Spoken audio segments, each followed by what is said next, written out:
A Utah man arrested after the siege on the U.S. Capitol has been released from jail. He really has a goal to end up getting killed by these militia groups so that he can be a martyr. What we're learning about the athlete turned activist as investigators keep a close eye on him. Wooden boards are covering windows across downtown Salt Lake City. What is the real threat? Coming up. We have more clouds moving in here across the state as our next storm approaches. So will this storm actually bring us chances for rain and snow? If so, how much can we expect? And how long will our air quality stay good? Your weekend forecast is coming up.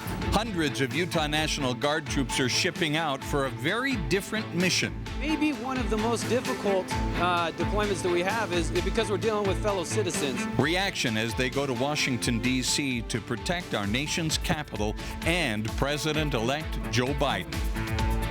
Live from Utah's news leader, Fox 13 News at 9 starts right now. It's been a peaceful Friday evening in Salt Lake City, but some Utahns are wondering whether it'll stay that way as we near the presidential inauguration. Utah is under a state of emergency ahead of protests that could take place. We've got team coverage for you tonight on Fox 13 News at 9. Haley Higgins is talking to Salt Lake City police about how they're preparing while trying not to create heightened fear. But first, Aaron Cox was the first to speak with the family of a Utah man arrested for his involvement in riots at the nation's capital. And tonight we are learning a lot more about his past. Aaron. The 27-year-old has spent the last 6 months working at his own company, Insurgents USA. But before his life as an activist, John Sullivan was an athlete. The intense video of the U.S. Capitol riot, filmed by John Sullivan, is not the only video posted to his company's YouTube page. Ready.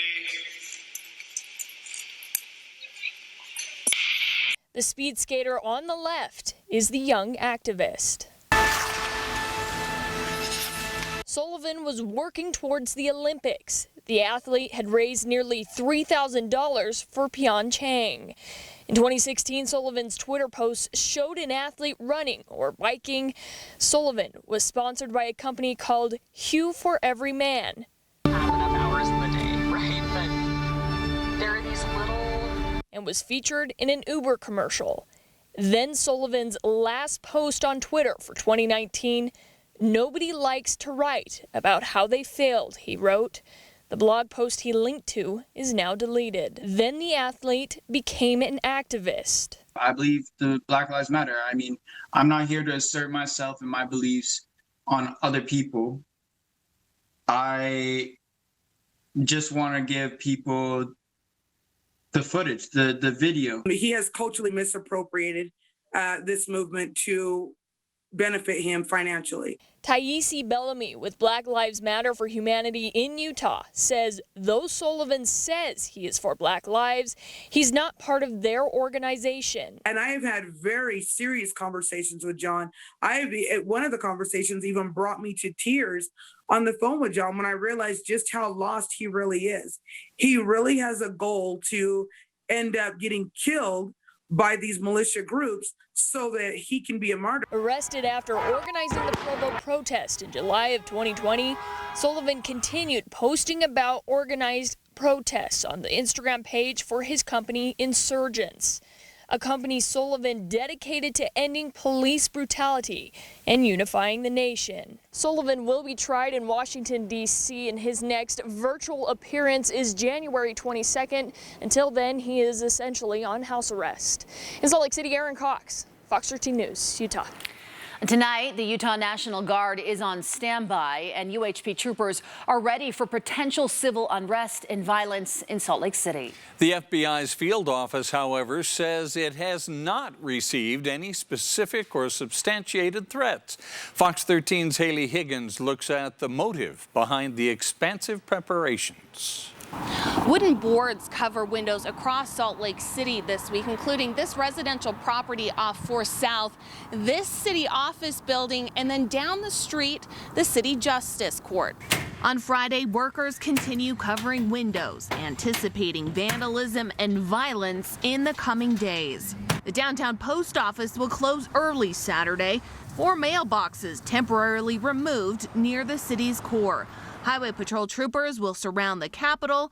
Governor Spencer Cox warns it won't take much to activate the National Guard. We are prepared for whatever might come our way. Despite a warning of possibly armed demonstrations in all 50 states following the attack on the U.S. Capitol, the FBI admits they aren't aware of any credible threats in Utah. There's no specific threats. There's nothing that has come in that says there's something that's being targeted. A Salt Lake City police spokesperson says they're getting ready just in case there is trouble. We'd rather be prepared for the worst and have nothing happen than not be prepared. And that's kind of the way we're looking at things right now. This is unprecedented. Former Salt Lake City Police Chief Chris Burbank says leaders are wise to be planning ahead instead of reacting in real time, even when there is not a current threat. It would be very foolish of any police agency, especially a capital city that has the state capitol located in it, to take this lightly. Now, I reached out to City Hall to see how much all this preparation was costing taxpayers. They say they wouldn't have a final bill until after next week. Reporting in Salt Lake City tonight, Haley Higgins, Fox 13 News, Utah. A lot of prep work there. Haley, thank you. So far, we do know of one protest that's scheduled for noon in West Jordan tomorrow. The state capitol grounds are closed now through Thursday. Leaders of the Church of Jesus Christ of Latter-day Saints are condemning any potential violence and lawlessness that may happen in the coming days. In a statement, they say, "We remind our members, whatever their individual political views, to be united in our commitment to the Savior Jesus Christ and His teachings. As His followers, we should treat one another and all of God's children with respect, dignity, and love." The statement goes on, "No political or other affiliation should supersede that covenant and sacred responsibility." To read the full statement, go to fox13now.com. Representative Chris Stewart is calling for people to not participate in armed protests this weekend. The congressman tweeted that he's received chilling briefs of plans for protests at all 50 state capitals and the U.S. Capitol in the coming days. Congressman Stewart went on to say, quote, "For those who choose violence, rest assured you will be found and prosecuted to the fullest extent of the law." Stay with Fox 13 News as we continue to track any potential unrest here at home and across the country. We'll keep you updated on whatever happens, both on air, on social media, on your favorite streaming device, and at fox13now.com. In other news, an 80-year-old man, the one you see on your screen, has died after a boating accident at Quail Creek State Park. That's in Washington County. It was on Tuesday, or 2 days ago. Doug Scherer of Linden, he was backing his boat down a ramp. When the truck he was driving became submerged in the water, he was trapped inside. A park ranger broke the glass on the truck and pulled the man out. Despite efforts to save him, Scherer died later at a hospital. New at 9, Utah State University has released findings from an investigation into alleged comments made by the school's president and athletic director about former interim football coach Frank Maile. The results indicate neither University President Noel Cockett nor AD John Hartwell made comments concerning Maile's religious or cultural background in a meeting with Aggie players last month. Maile is Polynesian and a Latter-day Saint. Blake Anderson ended up getting the job. Maile is now the assistant head coach at Boise State. The external investigators who looked over what happened wrote in their joint review, "We conclude that the inclusivity concerns raised by President Cockett were designed to promote a discussion with athletes about the degree to which they felt included and welcomed at Utah State. President Cockett's intent was not effectively communicated to or understood by the athletes, who genuinely felt that President Cockett's general concerns about inclusivity expressed or implied reservations about Coach Maile." Happy Friday, everyone. Take a look. This never gets old. A time lapse of this afternoon. This was our view from the Intermountain camera. We had bluebird skies, really mild temperatures. What a great day. Mid-January? Can you believe it? We're getting spoiled, Allison. I know, and then we noticed some more clouds moving in on that nice time lapse from our Intermountain camera. But Salt Lake City currently, this is what it looks like in Cottonwood Heights. Obviously, it's dark outside right now, but it's 31 degrees with a little bit of wind, feeling like 25. With the cloud cover tonight, our temperatures aren't going to be very, very cold. I mean, it will be cold tomorrow morning. Of course, it's going to be a January morning, but it won't be as cold as we've seen at times over the last few weeks. Our next front is approaching, so you can expect some light precipitation across far northern Utah tonight. Not expecting a whole lot of accumulations though, but some very light rain and snow will certainly be possible here over the next couple of hours into early tomorrow morning.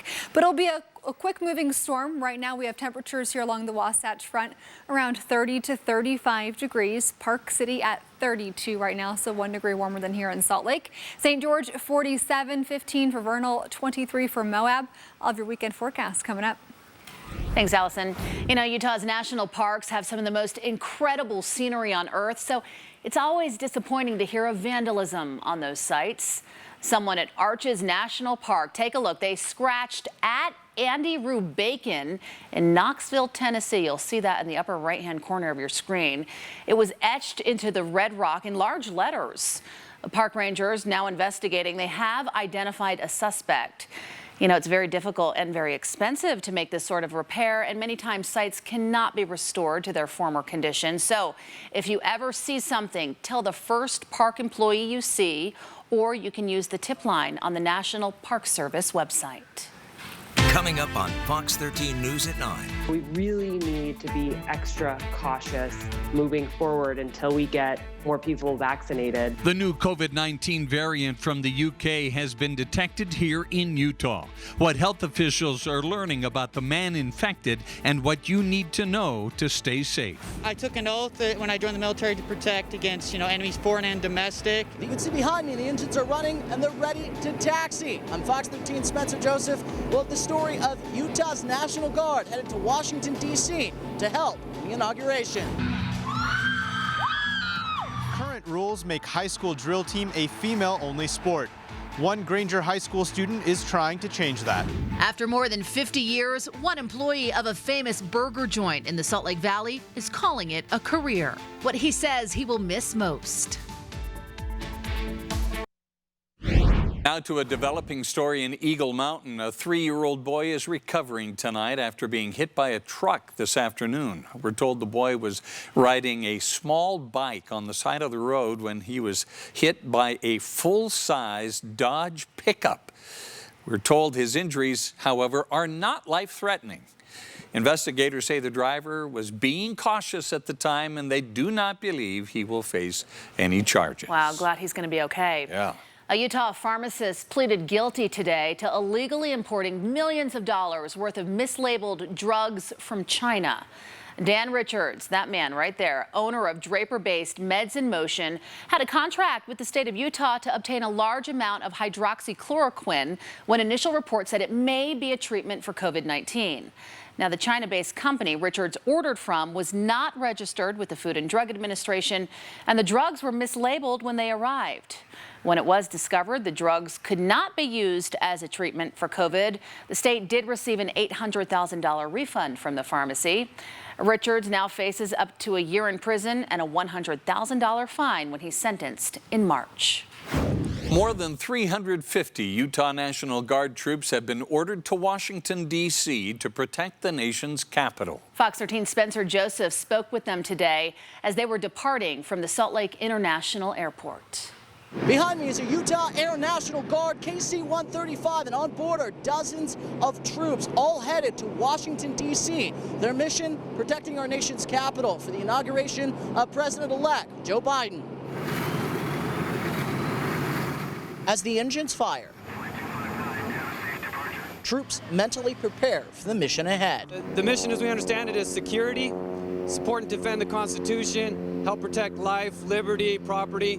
For Major Mangum, I spent a little time in Iraq and some time in Afghanistan. I've had some overseas training opportunities in Korea and the Philippines. This mission is different. Maybe one of the most difficult deployments that we have is because we're dealing with fellow citizens. But he's been in D.C. before, this summer, guarding the Capitol during the riots then. You find common ground. You find opportunities to de-escalate the situation. From someone who's had many. This is my first deployment with the Utah National Guard. To Specialist MacArthur, who will be leaving for his first time. I took an oath when I joined the military to protect against, enemies foreign and domestic. These two, along with 350 other Utah service members, will join the force, over 20,000 strong, possibly having to keep our nation's capital safe against fellow countrymen. You go overseas and you can tell who's American and who's not. These are our fellow citizens. And their message to those possibly planning the violence. We're your guys' neighbors, we're your friends. National Guard, that tells them right away we're their neighbors. We're the citizen soldiers. And no matter how many deployments. I think everyone's mother worries about everything. I've been in this for about 18 years. I'd say my mother is probably more worried than my wife. So as the planes take to the sky, Flight 229, you're cleared for departure. The calls for service have officially been answered. Personally, I think it's going to be pretty peaceful. I think it's going to go off very well. You can see they're taxiing onto the runway headed to Washington. Their mission duration unknown, but one thing's for certain, they will be defending the Constitution and helping our nation's capital through this time. At Salt Lake City International Airport, Spencer Joseph, Fox 13 News, Utah. Beautiful flying weather today. In fact, Spencer's stand-up there looked like it could have been in May, maybe even June. Those clear skies. Maybe it didn't feel that warm today. I think that's wishful thinking. If it was May today, we'd probably have some concerns. Air quality is a little bit worse than it was when we met this afternoon, unfortunately, during the 5 o'clock news and 4 o'clock news. Right now, Logan, moderate air. Once you get into the Salt Lake Valley, it was all good this afternoon, but now it's a mixture of good and moderate air into Utah County. We're looking at the same thing down through Provo and then into Payson. Up in Heber, a few locations also reading as moderate air. Now for Salt Lake County for Saturday and Sunday this weekend, voluntary actions. So if you can, cut back on driving, run those errands together, don't idle your car, etc., etc. Today's highs. So this is what Bob wanted for a nice May day. 47 degrees here in Salt Lake. Yeah, that actually is pretty above average by about 10 degrees here in Salt Lake, but it wasn't a record high. 41 in Provo, 62 degrees for St. George. Salt Lake City today, 37 would be a normal high for this middle of January day. 22 an average low this morning. It was 24 degrees. And then today's record would be 57 degrees. And today's record low would be 17 below zero. And we are very happy we don't have that. Tomorrow morning, that sun will rise about 8 a.m. and it's set tonight at about 5:30. 31 degrees currently, but feeling like 25 because of our wind out of the west right now at 6 miles per hour. Our next storm is approaching and it's going to bring some very light precipitation tonight across northern Utah. So I'll zoom in I-80 as we look from Elko over through Wells, where we do have some light rain and snow. Up towards the Idaho border, it's starting to fill in as well along I-84 and I-15 down through the Tremont area across the Salt Lake Valley. Just lots of clouds out there. Temperatures here across the state currently vernal 15 degrees. You did make it into the 30s today though, which is something to celebrate. 23 for Moab, 47 currently for St. George, and 27 degrees for Wendover. It has been very breezy in Wyoming, Evanston up through Rock Springs over the last few days, and that's where we're seeing our strongest wind gusts across the region right now. Salt Lake City tonight will be about 30 to 35 degrees for much of the evening. We'll have that chance for a little bit of light rain starting after midnight, and overnight temperatures will be around 20 to 30 degrees. So this will be Saturday, 7 a.m. Usually the coldest time of the day is right around sunrise thanks to all of our overnight cooling, and temperatures tomorrow will be around 30 to 40 degrees. St. George into the 60s again. Now we'll look at this upper level weather pattern because we do have a couple of weak storms every few days. So the haze that we have today, right now this evening, I'm hoping that with our storm tomorrow, that will clear out any haze that we do have. Monday, another weak storm moves through. And then by the end of next week, this looks a lot more promising into next weekend, much colder weather, and then also potentially we'll end up with some storms. So potentially come Friday, we could actually see some decent snow up at some of the ski resorts. St. George will be around 60 to 65 this weekend, around 60 for MLK Day into next week. Chance for that rain by next Friday and for the Wasatch Front. 40s through Sunday, upper 30s for MLK Day on Monday with mostly cloudy sky. And then we'll have that chance for some more promising storms later the next week. So we'll talk more about that coming up in the next full forecast. Just keeping the air clean. Allison, looks good. Thank you. Still ahead, the pandemic has put a lot of pressure on local businesses, forcing many of them to close. We'll introduce you to a local restaurant owner who is fighting right now to just make ends meet. We're halfway through dry January, but it's not too late for a fresh start. Hear from a local recovery clinic about the increase in alcohol use right now.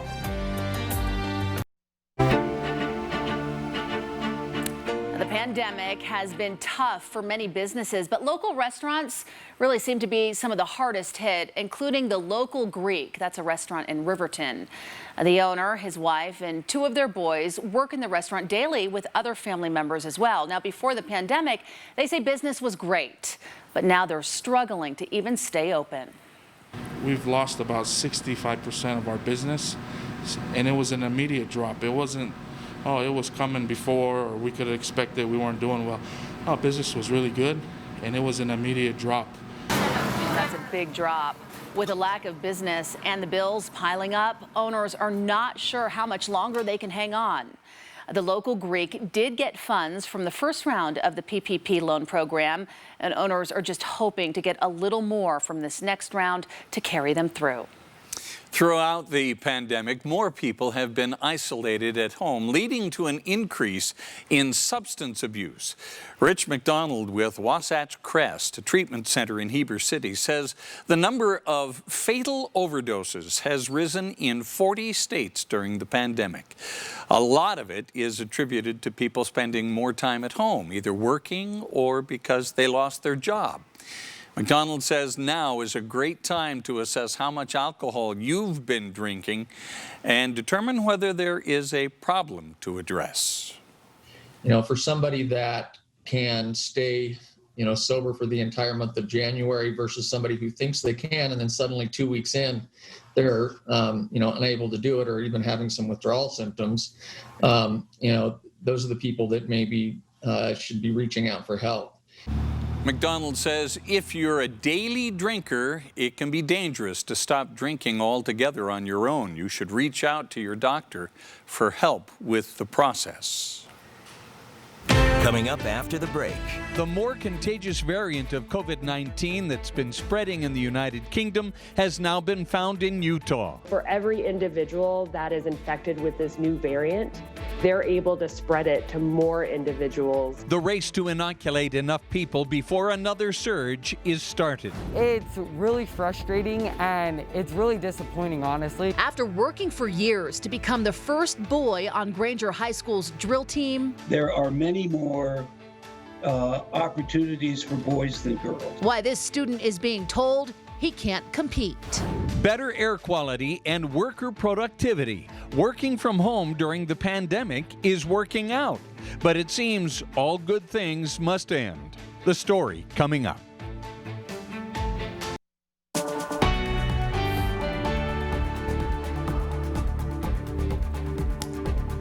A more contagious version of COVID-19 has arrived in Utah. A Salt Lake County man was diagnosed with the new UK variant of the deadly virus. As Fox 13's Ben Winslow reports from Utah's Capitol Hill, state health officials are warning Utahns to take precautions.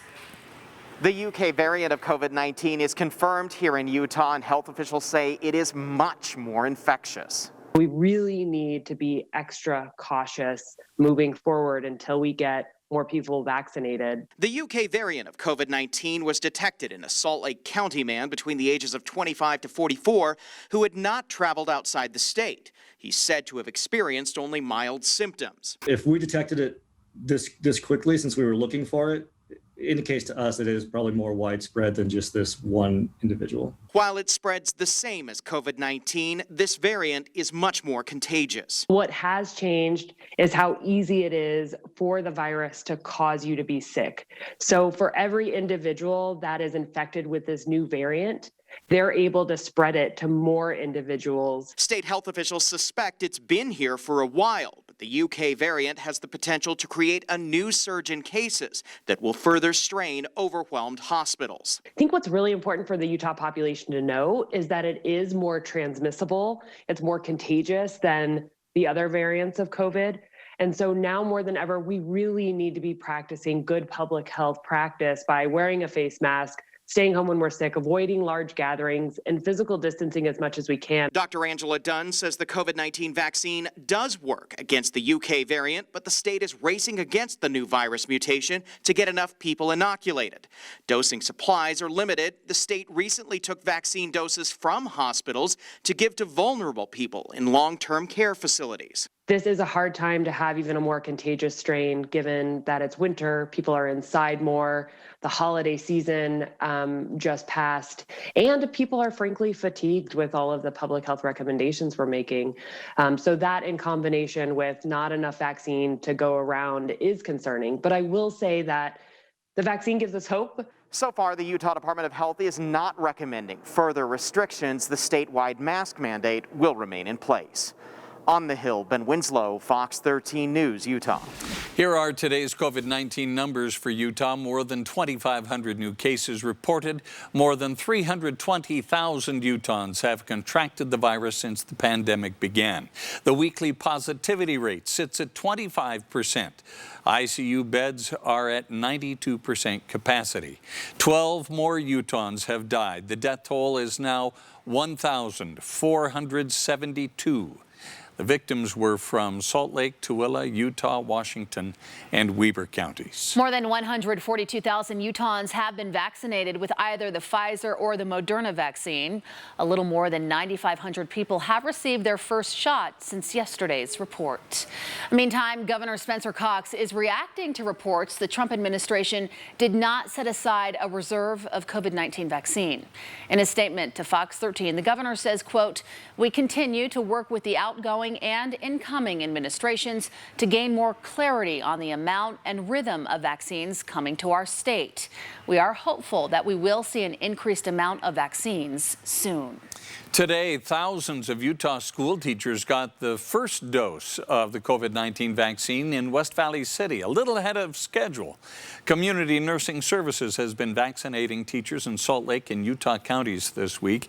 They were able to get their hands on thousands of doses of the Moderna vaccine, and at the governor's instructions, started to vaccinate teachers and school staff members.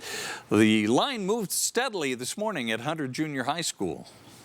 It is very comforting, and I am very proud of our teachers, for everyone that's been there on the front line and willing to, during times of maybe even periods of anxiety, that they were there. They were there for the kids, because that's what we do. Officials say once they finish distributing the vaccines in Salt Lake and Utah counties, they'll focus on teachers in Morgan and Weber counties. President-elect Joe Biden today called the COVID-19 vaccine rollout in the United States, quote, dismal. This as coronavirus deaths in our country top more than 390,000 today.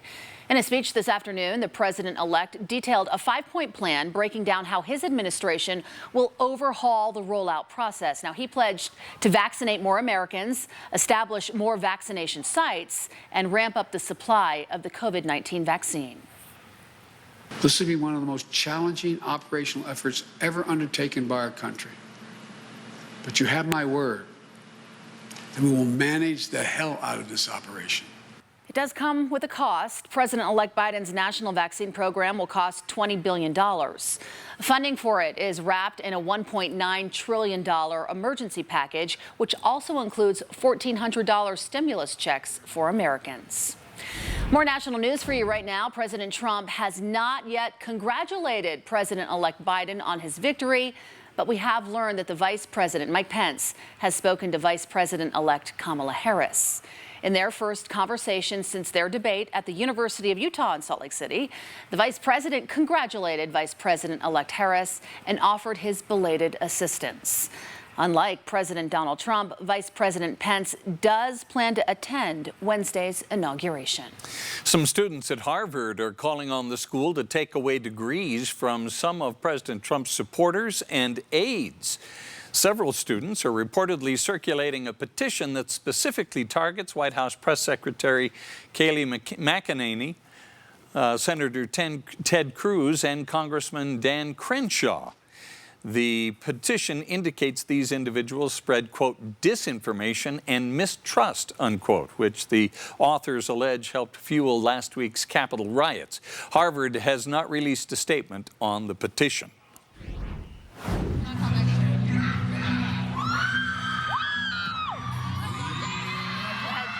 The dancer there has been part of his school's drill team for years, but the state won't let him compete. Why he's being denied into competitions and what it could mean for the future of the sport in a Fox 13 News exclusive coming up. And coming up, I'm tracking our storm that's arriving here across northern Utah. We're seeing areas of light rain and snow here across the north right now. So what will you see at your house, and how will the rest of your holiday weekend be? I'll let you know coming up.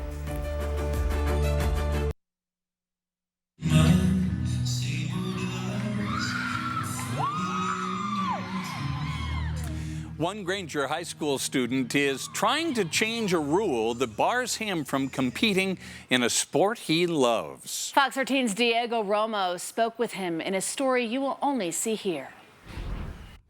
After working for 3 years to become the first boy on the Granger High School drill team, one young man is still being told he can't compete because of rules set by the Utah High School Activities Association. It's really frustrating and it's really disappointing, honestly. Jaden is a senior this year and has been working to get on the team since he was a freshman. I wasn't able to do it my freshman through junior year because they weren't going to allow boys to be on the team. As of right now, he is allowed to perform with a team at school events, but can't compete in anything sponsored by the Utah High School Activities Association. This is because the rules set by the UHSAA define drill team as a female-only sport. It's just frustrating that this one little rule is keeping him from competing with us when we all want him to. Despite not being able to compete, Jaden still has to pay team and competition fees to have an active spot on the roster. I have to show up 6 in the morning every day to practice. I'm paying the same amount. I'm putting in all the work, working out with them,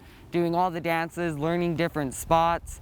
And then just to know at the end of the day that it really doesn't matter and I won't get to compete, it's really like upsetting. Mark Van Wagener, legal counsel for the UHSAA, says the rule is in place for a good reason. In the state of Utah, there are many more opportunities for boys than girls. In order to remain Title IX compliant, schools try to balance out the number of boys and girls participating in sports. He says because there are more opportunities for boys, limiting drill team to female only tries to balance out the difference. In reality, the hope of having more participation by the girls in high school is one of the things that drives it. Jaden says at this point he knows he is unlikely to change the rule before he graduates in the spring, but that isn't stopping him from trying. 5 years down the road, I want that boy who decides they want to be on the drill team to be able to just go on and compete with the rest of the team without any complications or problems. Jaden says he wants to study dance in college and return to Granger High School as a drill team coach in the future.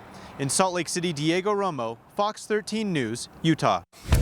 A 5-decade-long run at the iconic restaurant Hires Big H in Salt Lake is coming to an end for a beloved employee. Details on what's next for him.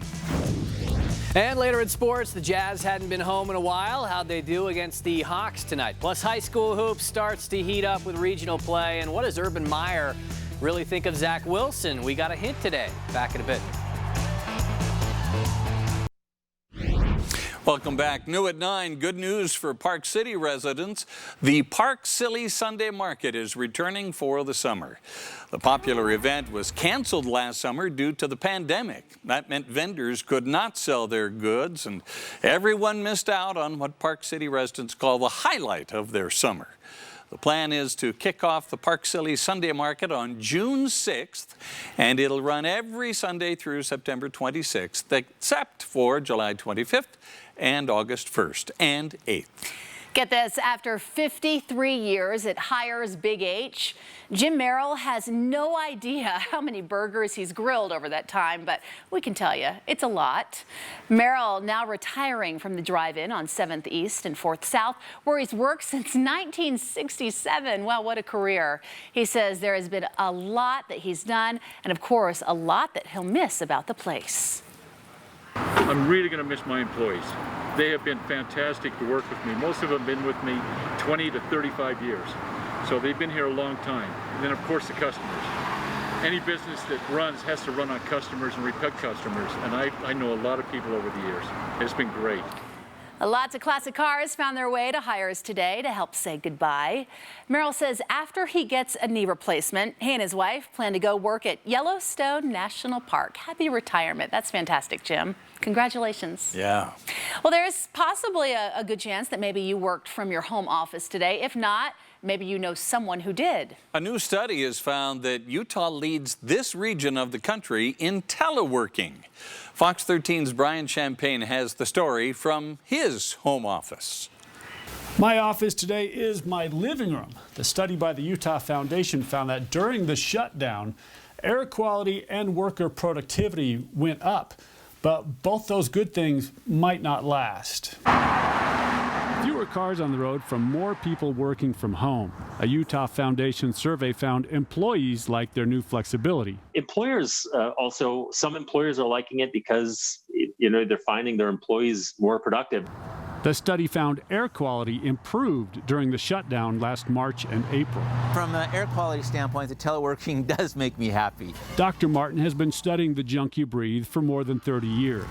He and his sensors are measuring the effects of teleworking. It certainly decreases what we call the vehicle miles traveled. And that's a key emission source for our pollutant here in northern Utah. But you may have noticed the roads aren't empty anymore. After a while, there's not much traffic on the road. People are like, I'm going to get on the road and go places. And one of those places people discovered they could work and do school, Bear Lake. We saw that mainly in our grocery stores. That was our first clue that families were coming here and doing their schoolwork and doing their online work from home that they can do now.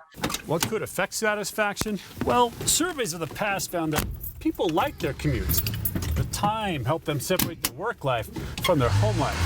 What we have now is maybe, my phone rings and I've already started dinner, or, I didn't quite finish something today and I'm on my computer at 8 o'clock at night or whatever. And you kind of lose that separation between your work-life balance.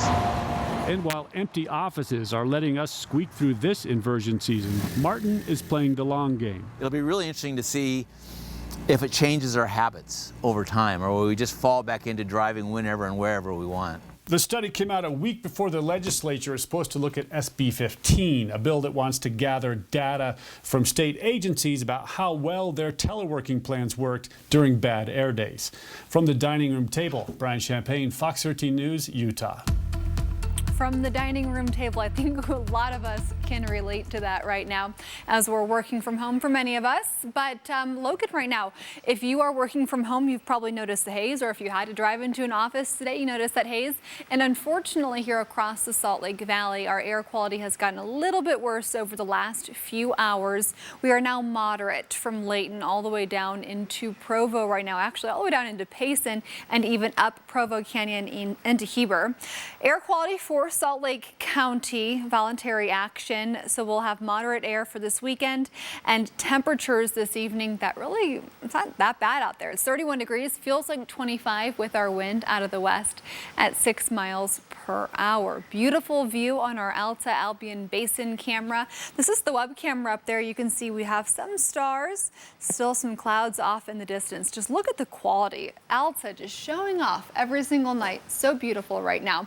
As we look at northern Utah's satellite and radar, you can see lots of clouds being picked up, and then also some light snow right now along I-84 down to Tremont, up towards Snowville, that Idaho border. I-15 near Logan right now, over towards Logan Canyon. That will become slick. And then just north of I-80 near Wendover. Bigger picture here. It's really just going to be a quick moving storm. It's pretty moisture starved. Lots of clouds associated with this. We'll have gusty conditions in the mountains tomorrow, but it's really not that bad right now. Evanston up to Rock Springs, you've been gusty all afternoon, but temperature wise, it'll be about 25 to 30 degrees for most of us for a lot of the night here across northern Utah, and for St. George in the 40s right now. Now Saturday here across the state, low 40s for Salt Lake City with partly cloudy sky. Park City 35, St. George 65, and for Moab 43 degrees. And for Sunday here across our state, 44 for Salt Lake City, 38 for Park City, 61 for St. George, and for Moab 41. Overnight, we'll have those temperatures about 15 to 25 as we wake up for almost all of you. More clouds across northern Utah with more clear sky across the south, so good stargazing. And by tomorrow at 4 p.m. Saturday, we finally made it to the weekend. It'll be about 30 to 40 degrees. Now with this futurecast, let's talk about what you can expect tonight with this storm. So it's going to quickly move through the Wasatch Front around midnight and maybe a little after. And then we're really just going to see some scattered precip after that, maybe even into Washington County. Some of this might not quite reach the ground, but we're going to keep that quickly through Saturday. That moves out. By Monday, another weak storm moves through that's not organized. And then later next week, it looks more promising for some more widespread precip by next Friday. So how much snow are we talking about? Are we going to have a powder day this weekend? The answer is no. Saturday at 11 p.m. From now until then, forecast snow totals, you're looking at mostly 1 inch of snow with maybe a couple areas up to 2 inches of snow. St. George, it'll be around 60 to 65 this weekend, into the upper 50s come MLK Day, and then you'll keep that chance for rain at the end of next week. And for the Wasatch Front, that weak storm tonight into early tomorrow, but mostly just clouds tomorrow. And by Monday, mostly cloudy sky, and then more chances for some more widespread precipitation at the end of next week. After taking 4 of 6 on their East Coast swing, the Jazz tonight were glad to be back inside the confines of Vivint Smart Home Arena for the first time in over 2 weeks, 15 days to be exact, hosting the Hawks. Quick start for Utah, Mike Conley. After the handoff from Rudy, the Jazz whistle up 10-2 early, make that 18-4. Nothing doing here for Joe Ingles, but I guess that's why you pay Gobert $200 million to clean up when need be. Then in the second quarter, Donovan got hot, really hot.